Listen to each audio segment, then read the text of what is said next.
25 years ago, I walked into a classroom of 15-year-olds, and I gave them my pitch. I offered to help them start a business, but there was one condition. They all had to agree to work with me, and it had to be a unanimous decision. Now, I have no idea how this would play out. You see, this was an experiment for me. And right here, in the middle of the room, there was a boy, and he was sitting there, and he was slouched down. He was clearly not interested in what I had to say. In fact, at one point, he sat there and he said, "This is a waste of time. Why bother?" So I addressed him right head on, and I said, "Hey, you know what? This is a real business. You guys get to be totally in charge. You're the decision makers, you get to set your own goals, and at the end, you get to keep the profits." Well, with that, he sat up, and I knew he was on board. And a week later, when I came back, he was actually standing in front of the group, and he had the entire class brainstorming. They were coming up with different marketing ideas, and he was leading the whole thing. At the end, he had the highest profit.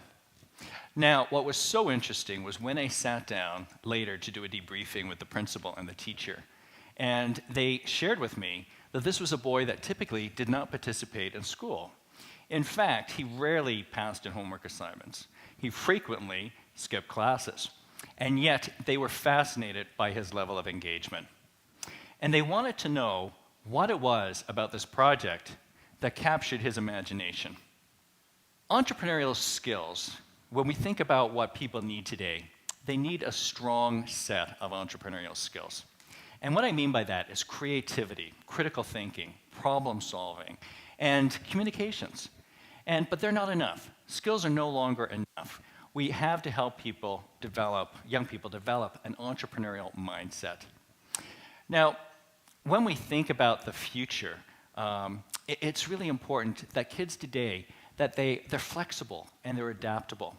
They need to be able to see change before it happens. They need to be able to identify opportunities and have the confidence to move towards them. Really what it's all about is actually being able to be constantly focused on growing and developing and improving.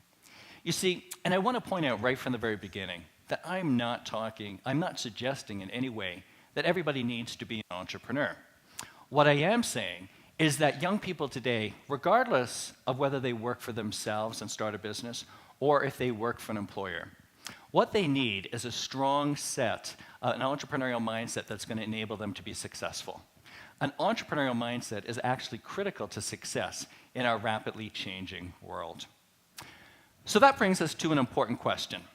And the question is, can an entrepreneurial mindset be nurtured? Absolutely. In fact, as I started specializing in this area, I realized very early on that not only can it be nurtured, but it's important to start young. So I created a program, and it's an entrepreneur project for elementary kids and for students between the ages of 9 and 12 to start their businesses. And they actually develop an entrepreneurial mindset by launching a business venture. So they have to create business plans, they develop products and marketing materials, and at the end, they participate in a real-life event called the Young Entrepreneur Show. It's like a trade show. They get to interact with customers, and they earn real money.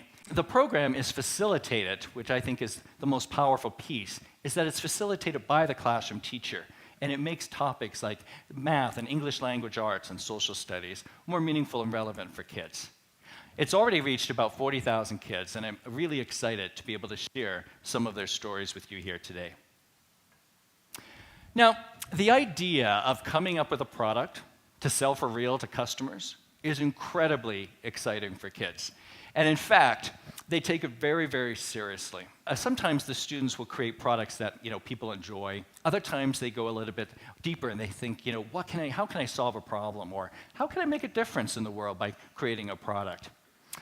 Mimi is one of our students that decided to come up with this cat toy, and a toy that looked like a cat, I should say. And she took this two materials, a mock suede and a mock fur. She cut strips, sewed them together, and had a cat face at the front and a tail. And she really wanted to have a fun name for this, so she called them Roadkill Kitties. And if that wasn't enough, she took a big branch that had fallen from a tree in her garden. She mounted it on top of the table, and then she had all the products hanging up here. So as you walk by, all you could see are these feline creatures looking down at you. And then she'd take them down. She was all about showmanship. So she'd take them down and lay one on the arm as customers would come up. And the customers would smooth it down, and it would roll up. And Mimi's product came alive. The roadkill kitty came alive. Mimi's business came alive. And Mimi came alive. You see, Mimi wasn't strong. She wasn't a strong academic student, and yet had perhaps the most successful business in her class. And what was so exciting was that she was able to achieve that success by showcasing her entrepreneurial and her artistic flair. The product development stage is also very powerful because students come up with an idea, but then they have to use market research. They do prototyping, and then they get into production.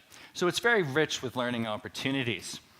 Tyler was very determined that he wanted to create this sock puppet, and he used his market research to really perfect the design. So when he asked the question, what color would you like? Everybody seemed to, one of the options was tie-dye, and everybody seemed to pick that choice. So it was an obvious design decision. The problem he had, though, was when it came time to pick the hair at the top and the tongue inside. And there didn't seem to be a general consensus in his survey data, so he really was unsure what to do. Now, he immediately went right to the teacher and said, hey, what do I do about this? And the teacher handled it beautifully. The teacher said, you know what, Tyler, this is your business. You have to make that decision yourself. And you've got great creative and critical thinking abilities, so I can't wait to see what you come up with. So Tyler left, and we weren't really sure how this would play out. And a couple of days later, he came back, and he had a solution. He actually put a snap up here on the head and a snap inside the mouth, so these pieces could be removed. And then he made a bunch of extra designs so people could come up to the table and customize their puppets.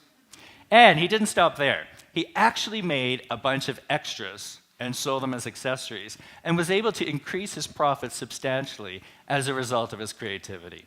What we've been looking at here really is some key features, and the Entrepreneur Show is what they're working towards. So this is the final sales event where they interact with the customers. And it's incredibly dynamic, so it gives the students an opportunity to think on their feet and even solve problems along the way as they're using their communication skills to kind of pitch and talk to customers.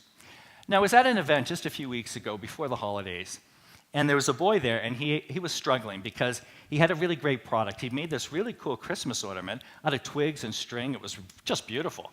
But he had them hanging on a tree, and they weren't selling. So he came out with me and he said, I'm having a problem. And I said, well, step back and just look at what your customers are seeing. And what he came up with was that maybe the problem was that the decorations were part of the tree and they weren't actually for sale. So he decided to take one down, and then he just stood here talking to customers, and he said, then I can bring them over and show them the different designs. I said, great, give it a try. So I walked around the gym, and as I was coming around the corner, and Luke says, Bill, I've already sold 3, and it's only been 10 minutes since I saw you. Now, I am not exaggerating. It was that level of intensity. And what was so interesting to me is, as I was watching his face, I had a flash of a conversation I recently had with a teacher. And she said that you can't teach pride with a textbook, but you could certainly see pride on Luke's face that day. What we've been looking at is the process of learning, and the idea of the process of learning is so important here. And when we think back to that original experiment that I had, what was the driving force there was truly the fact that the kids were in charge. They get to make their own decisions, and they're learning something that's real to them and meaningful. And that's really, in essence, the whole driving force with this project. But what's ultimately important is the fact that the kids are actively developing core competencies, these entrepreneurial skills that I mentioned up front. They're actively developing them in order to achieve success with their projects. And in order for all of this to work, there's 2 key features. And the first one is that the students have to have a freedom to make mistakes. And so when we think about entrepreneurship is actually messy. There's no one path or right answer. So it's really important that the students have the freedom to explore and experiment and treat mistakes simply as learning opportunities. The second is that students need to have the chance to really reflect on their experiences and be able to identify and internalize, what they're learning. So as an example, they start a business, they know they can say, I am a business owner, or I am an entrepreneur because I did it, or I am creative because I solved that problem. So that self-reflection stage is really key because it gets them a chance to really define who they are as individuals. So I want to give you a couple of examples of how they reflect on their experiences. So when asked, what did you discover about yourself? This young boy said, I learned that I'm far more creative than I thought I was. When asked, what did you learn? This young lady said, I learned that if you take risk, you will succeed. And taking risk means thinking outside the box. So, words of wisdom from a 10-year-old. Now, the next one is purely for fun. And it's a question we always ask, and we get some serious answers. And in this case, what tip would you have for other young entrepreneurs that are just getting started? And this young boy said, wear deodorant. The actual statement was, wear deodorant, the young entrepreneurs get nervous, the room gets warm, and you don't want to be stinky. So we've looked at the value of the process of learning, and now I'd like to look into some broader benefits of this entrepreneurial experience. And the first is that it shifts culture. And this really became clear to me one year when I was working, one of the teachers reached the 10-year mark. And I asked her, I said, what's the difference between year one and now? And she said, in year one, I asked my kids, how many of you think you can start a business? And 1 or 2 hands went up. In year 10, she asked the same question, and every hand went up. Now, when she asked them why, they all agreed, but one of the students captured it best. And she said, I went to my first entrepreneur show in kindergarten, and I've been thinking about my products ever since. So the entrepreneurial experience, it not only helps them discover that entrepreneurship is a possible career option, it also helps them realize that there's more potential for them as young people. They can do things that maybe they didn't realize they could before. The second benefit is that it is really about unleashing potential. And one year, I was working with a student. In this particular case, this student, I walked in, it was about 2 years ago, and his name was Keegan. And Keegan had what we call him the soap guy, actually, because he had this really cool soap product. And he was standing with poise and confidence, interacting with customers and so on. And when I asked him why it was fun, he said, it's fun because I get to be me. And I looked over at his mom, and she was crying. And I realized, wow, there's more to this. So when, a few months later, he was actually giving a presentation in front of a group of educators. And as he was standing there, he said, school isn't easy for everyone. And he went on to explain that he had learning disabilities and often struggled with school. So with this project, he said he could think outside the box, and he discovered that he was far more creative and he had more talent than he realized before. And he was able to discover things, and it gave him high hopes. High hopes. Think about how many kids out there feel anxiety about the future. This project really helps them, or this type of project really helps them discover new potential. The entrepreneurial mindset also helps kids spark leadership. And really, one of the students, I got a call one day on a Friday afternoon, and this was about a boy that had social performance anxiety and mild autism. And he had a real challenge with speaking in front of groups. And in fact, he had to always give presentations one-on-one. But yet, at his entrepreneur show, he was standing there calling people over. And he ended up selling out his product and did tremendously well. At the end of the project, his mom and mom said he was in it to win it. And what was so cool was that he was able to really sell his products and interact with customers, and he definitely had a win with that program. One of the features that I haven't told you about is that the students donate 10% to charity. And his class wanted to donate to the SPCA.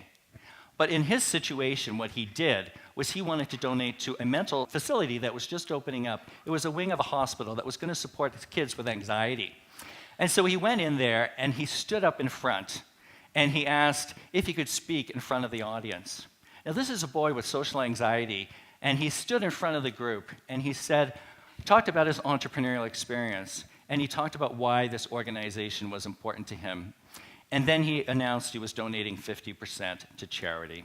Really, when we look at this entrepreneurial experience, an entrepreneurial mindset helps kids discover that they can make the world a better place. It really helps them discover that they can have careers that are fulfilling and meaningful and even be self-reliant. It helps them to discover their passions and their talents and their interests.